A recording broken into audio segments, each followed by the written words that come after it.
Hernia. Hernia अंग्रेजी भाषा का शब्द है। हिंदी भाषा में इसे आंत उतरना या शोथ कहा जाता है। चिकित्सा ग्रंथों में तरह तरह से आंत उतरने के बारे में लिखा गया है, जिनसे लोग अक्सर ग्रस्त हो जाते हैं। उदर गह्वर में अमाशय, आंत आदि विभिन्न अंग होते हैं और जो भोजन नली अमाशय से गुर्दे तक जाती है, वो कई स्थानों से जुड़ी हुई होती है तथा उसे उदर के ही पर्दे का सहारा रहता है। आंत जब उतरती है तो जब तक वह अपने स्थान पर वापस नहीं पहुंच जाती, तब तक अस्वाभाविकता के कारण कष्ट और पीड़ा का होना स्वाभाविक है। इससे तकलीफ बहुत बढ़ जाती है, खासकर उस वक्त जब उतरी हुई आंत किसी तरह भी अपने स्थान पर वापस नहीं आ जाती, जिससे रोगी की मृत्यु हो सकती है। हर्निया अपने आप में रोग नहीं है, वह मात्र उदर की दीवार की निर्बलता है, जिसके कारण स्वस्थ एवं निरोग आंत उदर की दीवार की कमजोर मांसपेशियों में से मार्ग पाने पर नीचे खिसक आती है। यदि उचित समय पर उचित उपाय करके उदर की दीवार की उन कमजोर मांसपेशियों को सशक्त कर देने में देरी न हो तो आंत उतरना जानलेवा नहीं होता। हर्निया कभी भी किसी को भी हो सकता है। छोटे बच्चों से लेकर वृद्ध लोगों तक को ऐसा हो सकता है। शरीर में हर्निया का सबसे प्रमुख स्थान उदर है और इसके अतिरिक्त सामान्यतः बनने वाली हर्निया इस प्रकार है। वंक्षण हर्निया। इस प्रकार की हर्निया साधारणतः दो कारणों से होती है। एक तो उदर की दीवार की मांसपेशियों की दुर्बलता से या बार बार प्रसव प्रक्रिया से गुजरने, किसी चोट आदि के कारण और शल्य चिकित्सा से उदर के अंदर दबाव का एकदम अत्यधिक बढ़ जाने से, जैसे पुरानी खांसी, क्षय, दमा आदि, जोर से खांसते रहने, मल त्याग में अधिक जोर लगाने आदि से आंत उदर दीवार के कोट से सरककर वंक्षणी नलिका में आ जाती है। इस प्रकार का हर्निया प्रायः बड़ी आयु वालों को होता है। नाभि हर्निया। नाभि हर्निया तीन प्रकार के होते हैं।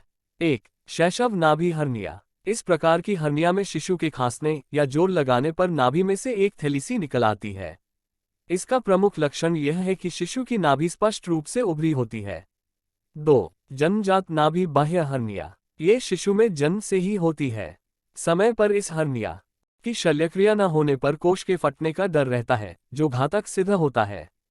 3. वयस्कों में परनाभि हर्निया। इस किस्म की हर्निया प्रायः अधिक आयु की मोटी स्त्रियों में उनकी नाभि के ऊपर एक छोटी थैली के रूप में शुरू होती है। ये हर्निया उन स्त्रियों में भी अधिक होती है जो कई बार गर्भधारण और प्रसव प्रक्रिया से गुजरी हैं। उदर की पेटी या शल्य चिकित्सा द्वारा इस हर्निया के कष्ट से छुटकारा मिल पाता है। और भी हर्निया। ये स्त्रियों और पुरुषों में समान रूप से ही होती है, किंतु पुरुषों में यह वंक्षण हर्निया की अपेक्षा काफी कम ही होती है।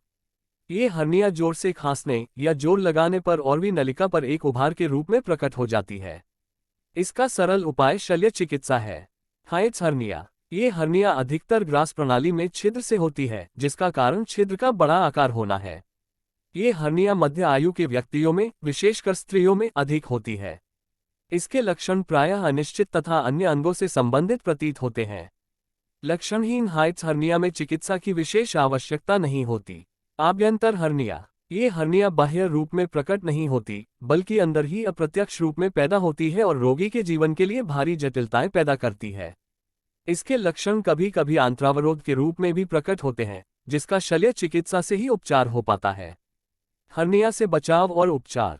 हर्निया का एकमात्र सफल उपचार शल्य चिकित्सा ही है, परंतु यदि हर्निया का आकार छोटा है और उससे होने वाले कष्ट सहनीय हैं, तो आंत की पेटी बांधने और भोजन संबंधी सावधानियां रखने तथा कुछ व्यायाम आदि से आराम आ जाता है। आंत की पेटी हर्निया की वृद्धि और वेदना को रोकने का एक यांत्रिक साधन है। इससे जहां तक संभव हो सके हर समय लगाए रखना चाहिए। केवल सोते समय लेटने के पश्चात उतार लें। हर्निया के रोगी को गैस कब्ज की शिकायत न हो, इसकी सावधानी रखनी चाहिए और मलत्याग के समय वे अधिक जोर न लगाएं। जोर से खांसना, वजन उठाना, तेजी से दौड़ना आदि भी वर्जित है। रोगी की स्थिति को मद्देनजर रखते हुए आंशिक उपवास कराएं या 5-7 दिन तक रोगी को रसाहार या फलाहार देना चाहिए। बाद में रोगी को धीरे धीरे ठोस आहार पर लाएं और सलाद, उबली सब्जियां, फल आदि मौसमानुसार सेवन कराएं।